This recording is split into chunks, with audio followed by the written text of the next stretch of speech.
Olá, amigos! Sejam bem-vindos ao nosso canal Fala Sério Pastor. Que bom ter vocês aqui. Hoje nós vamos falar de um assunto importante, nós vamos falar sobre impecabilidade.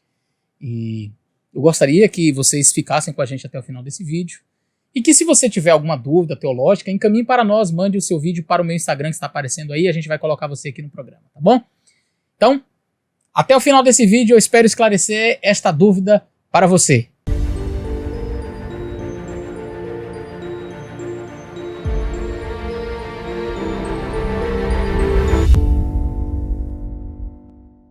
Fala sério, pastor. Meu nome é Heber Passos, sou da cidade de Pouso Alegre, Minas Gerais. Minha pergunta é a seguinte: ouvi recentemente um pregador afirmando no púlpito de nossas igrejas que nos será exigido uma santificação, uma vida isenta de pecado, e que só alcançarão o direito à vida eterna aqueles que assim viverem, né? Aqueles que conseguirem viver uma vida sem pecado. E a minha pergunta é essa: pastor, encontramos algum embasamento no Espírito de Profecia ou na Bíblia para essa argumentação? Fala sério, pastor. Responde essa aí. Obrigado, meu amigo Heber, por sua pergunta. Obrigado por ter enviado para nós o seu questionamento. Bom, nós vamos fazer o seguinte, vamos trabalhar a resposta em dois momentos. Eu vou trabalhar primeiro o aspecto bíblico e depois eu vou trabalhar uns textos do Espírito de Profecia. Antes eu queria dizer para vocês que tem para você também, meu amigo Weber, que nós temos uma playlist no canal aqui chamada Perfeccionismo. Você pode entrar nela, tem uns 10 ou mais vídeos só sobre essa temática. Então, acompanha lá, assiste esses vídeos e essa resposta vai ser dada assim de maneira muito mais clara nesses outros vídeos que foram mais completos. Aqui eu vou tentar ser sucinto. O primeiro texto que eu gostaria de ler com vocês é o texto de Eclesiastes, capítulo 7, o verso 20. E diz o seguinte: na verdade, que não há homem justo sobre a terra que faça o bem e que nunca peque. Então, biblicamente, não existe um homem sobre a face da terra que faça sempre o bem e que nunca peque. Então, essa visão, a visão perfeccionista de que uma pessoa nasce e ela pode viver sem nunca pecar, ela é antibíblica. Ela é antibíblica. A Bíblia diz claramente que não há um justo sobre a terra que faça sempre o bem e que nunca peque. Então, você vai encontrar pessoas que se arrependeram, pediram perdão a Deus e vivem uma vida de santidade, mas em algum momento na vida ele vai pecar. Ou ele pecou. Não existe essa pessoa que vai passar pelo planeta Terra do dia que nasceu até o dia que morreu e que nunca pecou. Só um, Jesus Cristo. E é por isso que, respeitando o princípio bíblico de que não há um homem, um justo sobre a terra, que nunca peque, me faz ter uma dimensão mais ampla do pecado. Porque Paulo diz assim: todos pecaram. Quantos? Todos. Tem exceção? Só Jesus Cristo. Mas Paulo diz claramente: todos pecaram e estão destituídos da glória de Deus. Paulo diz: o salário do pecado é a morte.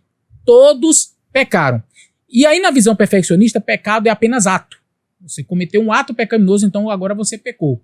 Ele não entende que a nossa natureza pecaminosa já é ofensiva a Deus. E que nós já nascemos com ela. Em pecado fui gerado e em pecado me concebeu a minha mãe.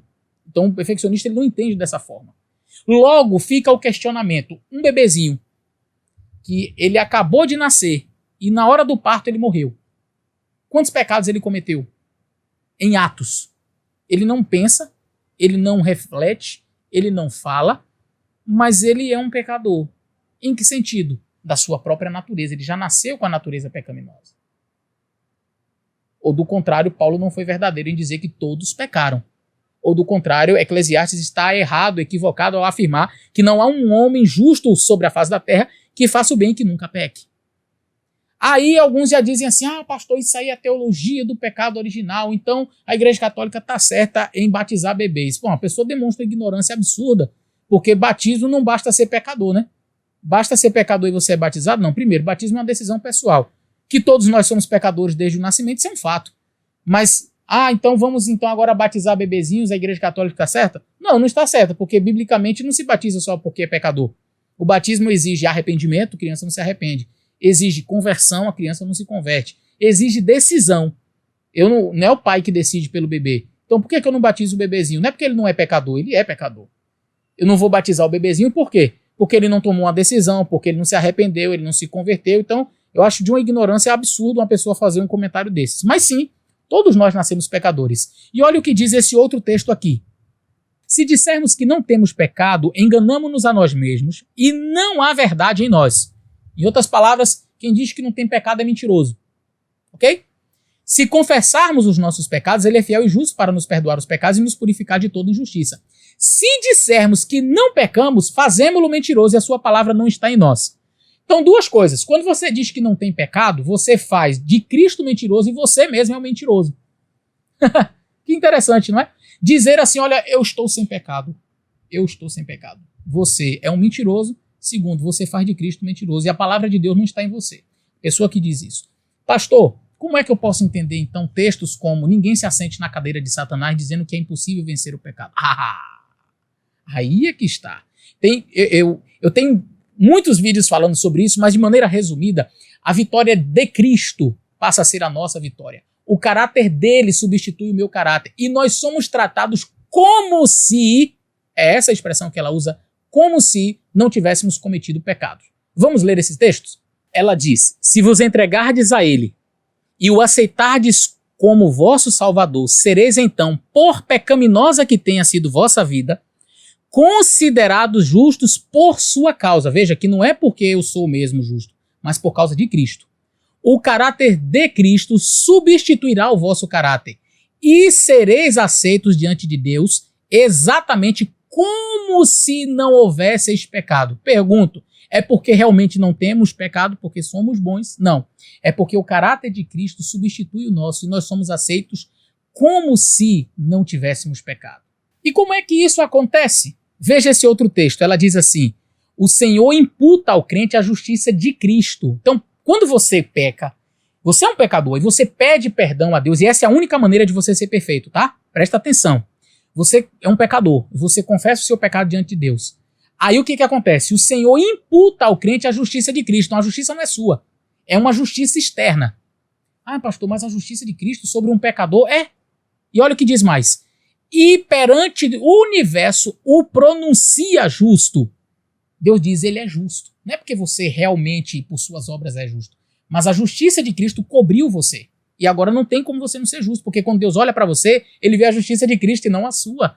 Porque lembre, a sua justiça é trapo de imundície. Está lá em Isaías. Nós somos menos que nada. E a nossa justiça é como um trapo de imundície. Então a justiça de Cristo, que é pura e perfeita, nos cobre. E aí Deus diz, ele é justo para o universo inteiro. E olha o que mais. Transfere os seus pecados para Jesus. Opa! Como é que então eu posso ser perfeito e sem pecado diante de Deus? Por meio de transferência. Os meus pecados são transferidos para Cristo. E o que acontece? O representante substituto e penhor do pecado. Sobre Cristo coloca ele a iniquidade de toda alma que crê. Então nós temos aqui uma troca. Eu entro com uma parte, Senhor, no processo de salvação. Qual é a parte, Eleazar? Eu entro com os meus pecados e eu transfiro para Cristo porque eu não tenho nada de bom para oferecer. O melhor que eu posso dar é essa vida imperfeita que eu tenho. Então a minha contribuição é essa. Eu entro com meus pecados. Aí são transferidos para Cristo. Aí Cristo diz, então eu vou entrar com a minha parte. Eu te dou a minha justiça. Aí coloca a justiça sobre mim. Aí o Pai olha para mim e diz, esse é um justo. Um justo. E ele declara para o universo inteiro que eu sou justo. É porque eu sou mesmo? Não. É porque foi transferido. Os meus pecados foram para Jesus. E a justiça de Jesus veio sobre mim. Isso é lindo. Quando eu vejo algumas pessoas querendo ser justas de uma outra forma que não seja essa, é completamente descabido. Então, pastor, mas a última geração será justa dessa forma aqui. Mas eles não vão praticar atos pecaminosos. E daí? E porque não estão praticando atos pecaminosos, deixaram de ser pecadores? Por isso que eu disse que não é uma pergunta inteligente que algumas pessoas fazem, dizer assim, a última geração vai pecar? Essa não é uma pergunta. A pergunta é, a última geração será constituída de pecadores? Essa é a pergunta. Por quê? Porque eu não preciso pecar para ser um pecador. Eu posso simplesmente passar o dia todinho dormindo ou entrar em coma. Fico ali 3 meses em coma. Diante daquela cama está um grande pecador. Deitado ali está um grande pecador. Porque eu não preciso praticar ato nenhum para ser merecedor da morte eterna. Eu sou um pecador. E a única maneira da salvação... Gente, entendam uma coisa. Não existe 2 tipos de salvação. sabe? De você chegar lá no céu. E aí, você foi salvo quando? Não, fui salvo lá na época de Davi. Ah, não, você foi salvo na época que ainda podia pecar. E você? Não, eu não. Ah, não, eu sou da última geração. Ah, aquela geração que não pecava mais? Isso, minha salvação foi diferente, porque eu não pecava mais. Ei, a salvação é igual para todo mundo, seja da primeira, da segunda, da terceira, da última geração. A salvação que é para um é para o outro. Não vai ter ninguém no céu que ele chegou lá porque ele era da última geração, então ele é diferentão. Esse daqui é da geração tal. Não, esse aqui ainda podia pecar e se arrepender. Mas esses daqui, porque não tinha mais intercessor, então eles não eram mais pecadores, eles eram pecadores. Seremos pecadores, e Ellen White diz, até a glorificação. Não será seguro dizer que estamos salvos do pecado até que nós coloquemos as nossas coroas aos pés de Cristo. Está escrito. Agora, vão praticar atos pecaminosos da última geração? Não. Não vão praticar atos pecaminosos. Mas por que não vão praticar atos pecaminosos? Porque estão diante de uma perseguição absurda, uma angústia de Jacó, que é a angústia jamais sentida em todo o planeta Terra, desde que existe nação, diz a palavra do Senhor em Daniel capítulo 12. Vai haver um tempo de angústia qual nunca houve sobre a terra. Então, este grupo vai então entrar em uma completa angústia. E uma pessoa, quando está numa completa angústia, não está pensando em pecar.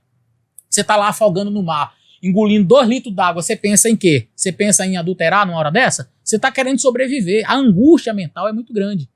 Mas estas pessoas continuam sendo pecadores. Eles não são santos no sentido, não são mais pecadores. Eles são pecadores. Pecadores arrependidos, declarados justos. Mas essa não é uma prerrogativa da última geração. Essa pode ser a sua vida hoje. Não espere a última geração. Você pode ser declarado justo hoje. Você pode ser declarado perfeito hoje. Você pode ser declarado sem pecado hoje. Mas é porque você é bom mesmo e sem pecado? Lembre-se, não há um justo sobre a terra que nunca peque. Mas quando você confessa o seu pecado, Deus apaga, coloca a justiça de Cristo sobre você e declara que você é um justo. Essa é a única forma. Para mim é tão simples, eu fico assim, sem compreender como que as pessoas entendem esse assunto tão às avessas. É simples assim. Mas o Espírito de Profecia já dizia isso. Quando as pessoas alegam que estão santificadas, dão suficientes evidências de estar bem longe de serem santas. Porque tantos se dizem santos e sem pecado, é porque estão muito longe de Cristo. Eu nunca ousei afirmar semelhante coisa, diz Ellen White. Desde o tempo em que tinha 14 anos de idade, eu sabia qual era a vontade de Deus e estava disposta a fazê-la. Nunca me ouvisse dizer, sou sem pecado. Os que têm um vislumbre da beleza e do elevado caráter de Jesus Cristo, o qual é santo e sublime e cujo séquito enche o templo, jamais dirão isso. Aqueles, porém, que possuem o menor senso de perfeição de Jesus, da perfeição de Jesus, aqueles cujos olhos são menos voltados para ele, são os que têm as maiores pretensões de perfeição. Quando é que a gente vai estar livre do pecado? Quando terminar o conflito da vida, quando a armadura for deposta aos pés de Jesus, quando forem glorificados os santos de Deus, então, e só então, será seguro afirmar, estamos salvos e sem pecado. Antes disso, não é seguro afirmar. Não podemos dizer sou sem pecado, até que seja transformado este corpo abatido para ser igual ao corpo de sua glória. Se, porém, procurarmos constantemente seguir a Jesus, pertence-nos a bendita esperança de ficar em pé diante do trono de Deus. Olha que bênção. Sem mácula, nem ruga, nem coisa semelhante. Peraí. Então você pode viver sem mácula, sem ruga, sem coisas semelhantes a estas. E aí eu lembro daquele outro texto que os perfeccionistas gostam muito de citar. O selo de Deus só será colocado na testa de uma pessoa sem mácula. Então, você pode estar sem mácula diante de Deus, diante do trono, em pé, justo, como? Vamos ver o resto do texto? Completos em Cristo, envoltos em sua justiça e perfeição. Percebeu? Transferência? Eu entrego os meus pecados sobre Jesus. Eu transfiro os meus pecados para ele. E sou envolto com a sua justiça. Aí o Pai declara que eu sou justo. Isso é para a última geração? Em nenhum lugar essas prerrogativas são para a última geração. Você não vai ver isso em canto nenhum. Isso você pode usufruir hoje. Então tem gente que fica esperando a última geração, dos perfeitos, dos santos. Não, querido, você pode apropriar-se da justiça de Cristo hoje. Confesse os seus pecados, e no momento que você confessa os seus pecados, eles são transferidos para Cristo, e Deus transfere para você o caráter de Jesus, a justiça de Jesus. E aí, agora você não cai nunca mais? Agora você é o perfeito e nunca mais erra. Vamos ver o que diz esse texto. Quando nos revestimos da justiça de Cristo, opa, justiça imputada. Olha, estou falando do mesmo assunto. Revestir-se da justiça de Cristo. Quando nos revestimos da justiça de Cristo, não temos nenhum prazer no pecado, pois Cristo estará trabalhando conosco. Amém. Cada vez que a justiça de Cristo me cobre, eu pedi perdão, meus pecados foram transferidos para Ele, a justiça dele me cobriu, eu não tenho prazer no pecado, eu não gosto mais do pecado, mas eu ainda sou ser humano, eu ainda estou no planeta Terra. E olha o que diz: podemos cometer erros. Que triste, não? Mesmo tendo a justiça de Cristo, ainda podemos cometer erros, mas odiaremos o pecado que causou a morte, os sofrimentos do Filho de Deus. É assim que nós entendemos esse assunto de maneira equilibrada. Entendendo que nós não oferecemos nada de bom, que nós não temos nada de bom, que nós devemos lutar sim, porque a santificação é obra de uma vida inteira. Mas a salvação não é uma combinação entre o que eu faço e o que Jesus faz. Não é uma coisa, eu faço aqui a minha parte, Senhor, eu obedeço até aqui, aí eu sou completo o que está faltando e agora eu estou salvo. Não. Salvação é algo exclusivamente de Cristo. Paulo diz claramente: pela graça sois salvos, por meio da fé, isso não vem de vós, é dom de Deus. Qualquer coisa que fuja ao padrão de salvação pela graça, que seja anátema. Pela graça sois salvos. Salvação é algo exclusivamente de Deus. Você não contribui com a salvação. Na verdade, a tua participação é pedindo perdão pelos teus pecados e você transfere seus pecados para Cristo. E aí Cristo transfere a justiça dele para você. Isso é salvação.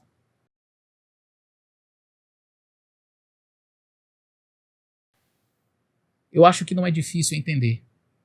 Deus nos abençoe e que possamos estar sempre dispostos a andar nos caminhos dele, mas nunca imaginar, por um segundo sequer, que este caminhar é que me leva para o céu. E sim a graça de Cristo, o seu poder, transformador e salvador. É através do poder de Cristo e do seu ato salvífico na cruz que nós teremos a salvação. Grande abraço e até o nosso próximo vídeo.